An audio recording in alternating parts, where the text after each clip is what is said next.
Hi friends, this is Karn and welcome to Karn IAS PCS academy. Friends, आज से एक नई सीरीज स्पेशल फोर्स शिक्षक भर्ती जो बिहार BPSC के द्वारा आयोजित किया जा रहा है उसके लिए ये कौन सा सीरीज है? SCERT। जी हाँ, ये SCERT सीरीज है। इसमें क्या किया जाएगा, आपको दोनों तरह से, एक तो सार संग्रह के रूप में, ठीक है, आपको डेली पढ़ाया जाएगा, साथ ही साथ इसका MCQ भी कराया जाएगा। तो अभी क्या देखने वाले हैं हम लोग, क्लास 6 का चैप्टर 1 जो हमारा सौरमंडल है उसको देखेंगे। इसमें ये देखेंगे आपके लिए क्या इंपॉर्टेंट है, क्या इंपॉर्टेंट नहीं है। बाकी मैं इसमें से लाइन बाय लाइन पढ़ चुका हूँ और जो लाइन इंपॉर्टेंट है आपके लिए उसको सेलेक्ट किया हूँ। चलिए देखते हैं, पॉइंट पे आते हैं सीधा सीधे। क्या कह रहा है कि यह सूर्य उनके परिवार का चित्र है। जी हाँ, ये कह रहा है सन है, क्योंकि इस पूरे परिवार का मुखिया कौन है? सन। सूर्य सौर परिवार का मुखिया है। ठीक है, जी हाँ। यानी आपने इस पूरे में से इंपॉर्टेंट आपके लिए क्या है, इंपॉर्टेंट यह है कि सूर्य और सौर परिवार का मुखिया कौन सा है? सन है। ठीक है, उसके अलावा सबसे इंपॉर्टेंट चीज़ है कि सूर्य परिवार के सभी सदस्य प्रायः इसके प्रकाश से ही प्रकाशित होता है। जी हाँ, ये तो आपने 100% सुन रखा होगा कि सन के अलावा उसके जो रिमेनिंग ग्रह है उसमें लाइट नहीं है, लेकिन इसमें लगा रखा है कि प्रायः सन और उसके पास जो उसके आसपास के ग्रह से ही, जो ग्रह है वो सन के लाइट से ही प्रकाशित होता है। जी हाँ, दूरबीन से देखने पर सूर्य की सतह से उठती हुई आग की लपटें दिखाई पड़ती है। जो आग की लपटें दिखाई पड़ती है उसको क्या कहते हैं? उसको कहते हैं सौर प्रज्वला। जी हाँ, ठीक है। पृथ्वी सूर्य से कई गुना बड़ा है। पृथ्वी से सूर्य क्या है? कई गुना बड़ा, यानी सन अर्थ से कई गुना बड़ा है। ये इंपॉर्टेंट पॉइंट है, क्योंकि लाइन बाय लाइन मैंने कहा रखा तो डील कर देते हैं। अब इंपॉर्टेंट लाइन क्या है, जो ग्रह की परिचय करा रहा है।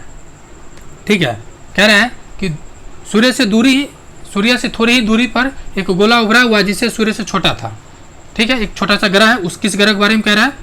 उस तरह से देखता है कि कई ग्रह है, मतलब सन है, उसके अलावा छोटा छोटा कई ग्रह है। ये इसके बारे में चर्चा करना चाह रहा है। ये है क्या? ये जो है, एक सेकंड, ये 8 गोले हैं जो सौर परिवार का सदस्य है। जी हाँ, सन प्लस उसका 8 ग्रह है, उसके बारे में चर्चा कर रहा है। कह रहा है ये स्वयं प्रकाशित नहीं होते। जी हाँ, ये पॉइंट्स आपके लिए मार्केबल है। क्या मार्केबल है? कि जो ग्रह है बाकी सन के अलावा उसमें लाइट नहीं होता है, स्वयं प्रकाशित नहीं होता है। सवाल है किससे प्रकाशित होता है? तो सन के लाइट से प्रकाशित होता है। ठीक है, ये जो ग्रह है कौन कौन सा जो नाम है बाकी ग्रह का? बुध, शुक्र, बृहस्पति, मंगल, बृहस्पति, शनि, अरुण, वरुण। इसको मैंने 8 क्लास के NCERT में 8 या 7 में ट्रिक दे रखा था। My very educated mom just show us 9 planet. ठीक है, देखिए, Mercury, Venus, Earth, Mars, Jupiter, Saturn, Uranus and Neptune. ये है टोटल ग्रह। आप इसको ट्रिक बना के देख सकते हैं। ठीक है, आप कह रहे हैं कि जो मंगल ग्रह है ये लाल होता है। क्यों लाल होता है? तो चूंकि लाल दिखने के कारण इसे लाल ग्रह भी कहा जाता है। यानी यहाँ से देखिए, स्टैंडर्ड 6 के अनुसार आपको सोचना है। ऐसा नहीं है जैसे मैंने खुद कई अलग बुक पढ़ चुका हूँ, लेकिन इसका मतलब ये नहीं अलग तरीके से सोची नहीं। आपको स्टैंडर्ड 6 के अनुसार इसमें जो क्वेश्चन है उस पर फोकस करना है। ठीक है, क्या कर रहा है? लाल दिखाई पड़ता है, तो लाल दिखाई पड़ने के कारण उस पर फेरिस ऑक्साइड है। लेकिन अभी जो देखना है आपको मेनली बच्चे की तरह सोचना है, फिर आगे भी आएगा लेवल। ठीक है, यानी सन है, इसके बाद कौन सा ग्रह है? बुध, उसके बाद शुक्र। एक सवाल बनता है कि एक सवाल था स्टूडेंट का, जो आप लोग सेट प्रैक्टिस करते उसी में से, कि सर बुध ग्रह ज़्यादा हॉट है या शुक्र ग्रह? तो सवाल है कौन सा ग्रह है? तो शुक्र ग्रह है। फिर ये तो कॉमन सवाल हो गया, लेकिन सवाल अगर एडवांस लेवल का पूछना चाहे तो क्या पूछ सकता है कि शुक्र ग्रह है आखिर क्यों ज़्यादा गर्म है? तो उसका कारण है कि due to presence of CO2। जी हाँ, कार्बन डाइऑक्साइड की उपस्थिति के कारण जो सूर्य ग्रह है बुध से ज़्यादा दूरी होने पे भी बुध या सर्वाधिक, सभी ग्रह में सर्वाधिक गर्म है। ठीक है, नेक्स्ट है कुछ फैक्ट है। क्या कह रहा है? गौर से देखो। जी हाँ, क्या देखना बोला है? ऐसे ग्रह, 2 ऐसे ग्रह हैं। कितने ग्रह? जो अन्य ग्रहों के घूमने की दिशा में ना घूमते हुए विपरीत या उल्टा दिशा में घूमता है। सवाल है कौन कौन ग्रह ऐसा घूमता है? तो ये आपको कमेंट करके बताना है। ठीक है, अब कह रहा है सभी ग्रह सूर्य के चक्कर लगाता है, लेकिन शनि के चारों ओर छल्ले दिखाई पड़ते। जी हाँ, शनि ग्रह के पास है रिंग है। जी हाँ, मानिए शनि ग्रह है, इसके आसपास बहुत सारा रिंग बना हुआ है। ठीक है, नेक्स्ट प्लूटो, जिसकी गणना पहले ग्रह में किया जाता था, लेकिन अब उसको ग्रह की संज्ञा से बाहर कर दिया गया। जी हाँ, इसको मार्क कर लें। एक यही सेम क्वेश्चन था, ये मतलब लेटेस्ट में जो दरोगा मेंस हुआ था पिछले बार, उसमें पूछा गया था इसको कब बाहर किया गया था। इसको बाहर कब किया गया, 2006 या 7, ये आपको कमेंट करके बताना है। ठीक है, अब क्या रहा है, तारा का अपना प्रकाश होता है। जी हाँ, तारा का जो स्टार है उसका अपना प्रकाश होता है। तो आपके मन में एक सवाल आया होगा, सर आपने भी जस्ट बताया है कि जो ग्रह है, मंगल, बुध, शुक्र, शनि, सबका अपना प्रकाश नहीं होता है। क्या वो सब तारा नहीं है? जी हाँ, वो सब तारा नहीं है। Star have own lights. ठीक है, जो स्टार है उसका खुद का लाइट होता है। दैट मीन्स कि सूर्य यानी सन जो है एक स्टार है। सन क्या है? एक स्टार है। ओके, नेक्स्ट अब कह रहा है कि सूर्य भी एक तारा है जो, जी हाँ, अब जो पृथ्वी से काफी नजदीक होता है, परंतु वास्तव में पृथ्वी से बहुत दूर है। अब कह रहा है, एक ये सवाल है कि जो सन से पृथ्वी तक आने में कितना समय लगता है, तो 8 मिनट 16 सेकेंड। इसमें 8 मिनट दे रखा है, लेकिन ये क्वेश्चन पहले अगर मान लेते लगभग, इसी में अगर लगभग लगा दे तो कितना समय लगता है, तो आप 8 मिनट जा सकते हैं। अगर ऑप्शन ई ना हो तो नहीं, अगर ई हो तो 8 मिनट 16 सेकेंड। जी हाँ, कितना? 8 मिनट 16 सेकेंड। ये जो सिंगल डॉट होता है वो सेकेंड, सॉरी मिनट है, डबल वाला क्या होता है? सेकेंड। 8 मिनट 16 सेकेंड होता है। ठीक है, नेक्स्ट अब कह रहा है कि सूर्य के बाद सबसे नजदीक के तारा का प्रकाश पृथ्वी तक पहुंचने में लगभग 4 वर्ष लगता है। जी हाँ, ये स्टेटमेंट है, एससीईआरटी का स्टेटमेंट है। इसे भली भांति नोट कर ले, भली भांति समझ ले, ये क्वेश्चंस पूछ सकता है। यानी दूसरा जो सबसे नजदीक तारा है, सन तो पहला फर्स्ट स्टार है। ठीक है, दूसरा कौन सा है? जो दूसरा सबसे नजदीक है उसके लाइट को आने में 4 इयर्स का समय लगता है। जी हाँ, 4 इयर्स का समय लगता है। नेक्स्ट, पृथ्वी जो हमारा ग्रह है, इसके बारे में कुछ फैक्ट दे रखा है। क्या दे रखा है? जो आपके लिए काम का हो, जो आपके एग्जाम का हो। क्या कर रहा है? यही एक मात्र ऐसा ग्रह है जहां पे जीवन संभव है। सवाल है क्यों दूसरे ग्रह पर जीवन संभव क्यों नहीं है? उसका जवाब है, दूसरे ग्रह पर न तो जल है पर्याप्त मात्रा, न जल है, न वायुमंडल की उपस्थिति सही मात्रा में है। मतलब ना वहाँ पे उतना अच्छे से गैस की उपस्थिति है, नहीं सभी गैस का मिश्रण है जो एक मानव को या एक जीव जंतु को जीवित रहने के लिए जरूरत है। ठीक है, यानी जल एवं जीवन की आवश्यकता है, जैसे गैस मौजूद पृथ्वी पर वहाँ पे नहीं है। अंतरिक्ष से देखने पर, जी हाँ, ये क्वेश्चंस बीपीएससी कई बार पूछा है और किसी बहुत सारे एग्जाम में भी पूछा है। क्या कह रहा है? अंतरिक्ष से देखने पर पृथ्वी नीला नजर आता है। जी हाँ, अंतरिक्ष से देखने पर पृथ्वी नीला नजर आता है, इसलिए क्योंकि वायुमंडल में प्रकाश की किरणें परावर्तित होती है तथा समुद्र की सतह से नीला रंग का परिवर्तन सर्वाधिक होता है। अब देखिए, इसको थोड़ा सा एडवांस लेवल पर समझ लीजिए।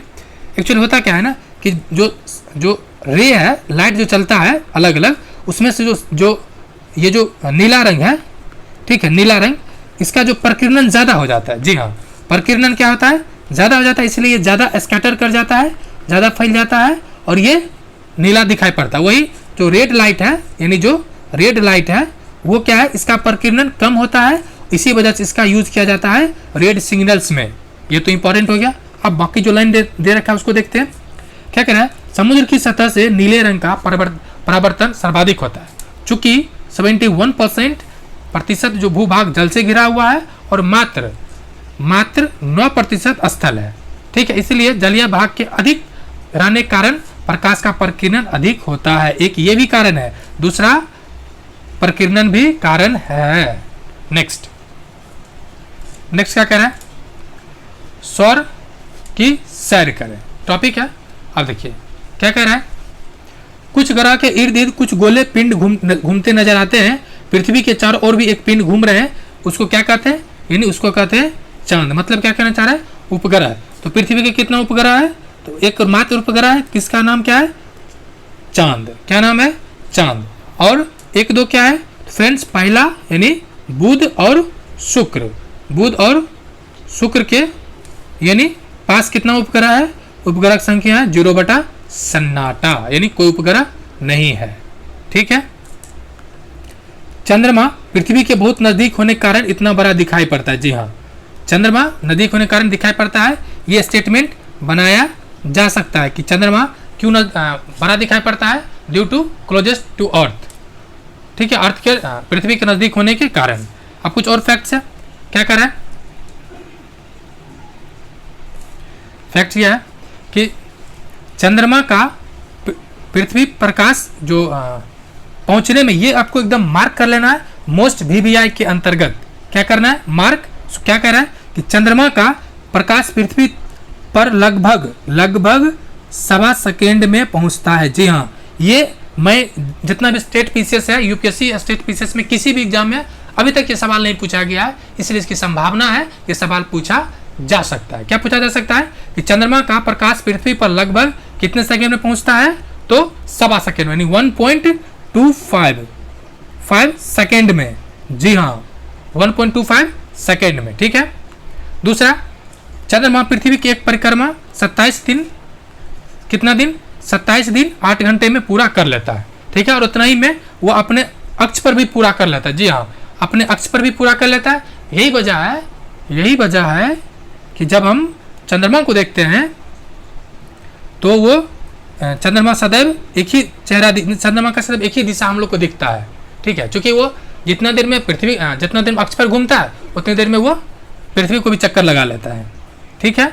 नेक्स्ट, चंद्रमा पर ना तो जल है और ना ही वायु है। क्या है, अभी ये खोजा गया। इसे तो ये लेटेस्ट देखिएगा, जो चंद्रयान 2 मिशन था, चंद्रयान 1 और 2, इसमें पुष्टि कर दिया है कि चंद्रमा पर जल है, लेकिन अभी उसकी कोई मतलब जो पीने योग्य जल नहीं है। ठीक है। अब धरातल पर उबड़ खाबड़ क्षेत्र है और इसकी मिट्टी भी नहीं है, लेकिन देखिए पूरी तरह से स्टेटमेंट सही नहीं है। बहुत सारे रॉक्स है, अभी मिट्टी नहीं, लेकिन अभी वो रॉक्स के फॉर्म में है, जिसको लेके इसरो परीक्षण भी कर रहा है। ठीक है। अब देखिए, पृथ्वी बृहस्पति के पास तथा शनि के पास इतना उपग्रह, जी नहीं, ये डेटा पुराना हो चुका है। बृहस्पति के पास सर्वाधिक अभी जो मैक्सिमम उपग्रह है 121 के आसपास है बृहस्पति के पास। ठीक है, और 92 के आसपास शनि के पास है, लेकिन ये डेटा चेंज हो सकता है, आपको आखिर में देख लेना। ठीक है।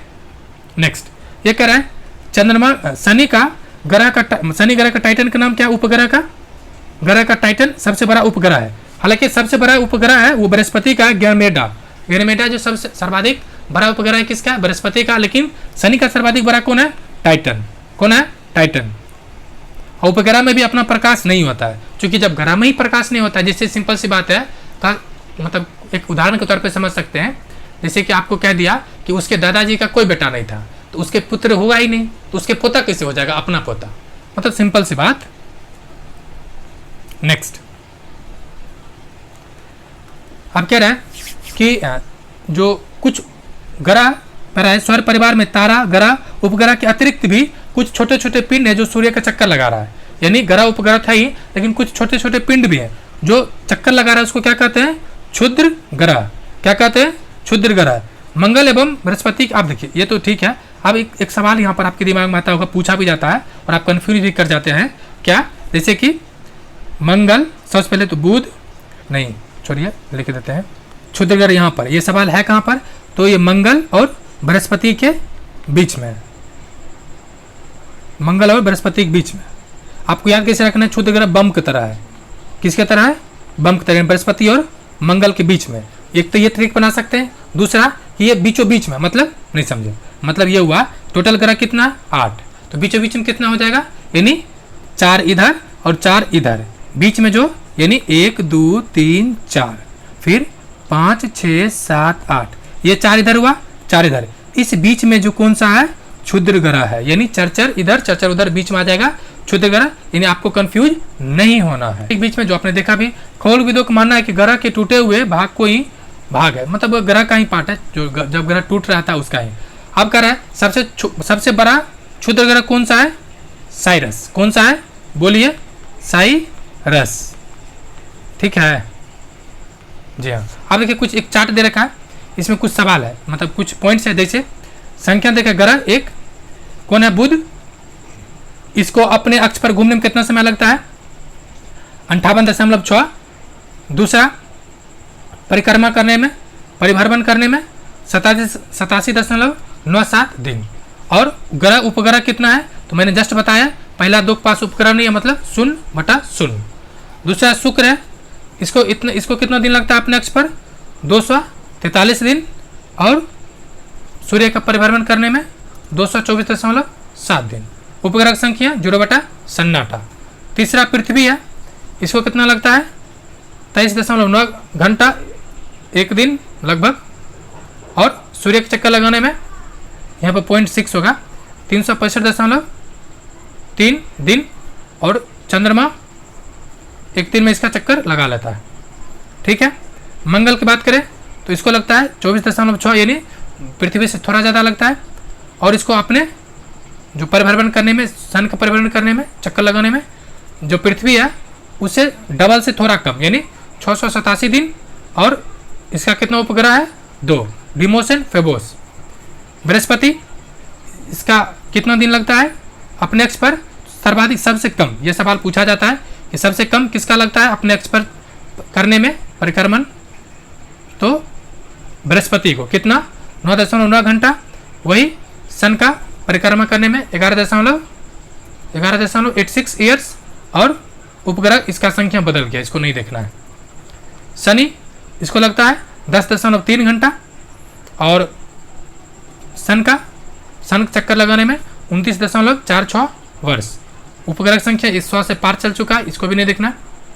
नेक्स्ट यूरेनस यानी अरुण, इसको लगता है 16.2 घंटा। और सन के चक्कर लगाने में 84.01। और उपग्रह की संख्या 27।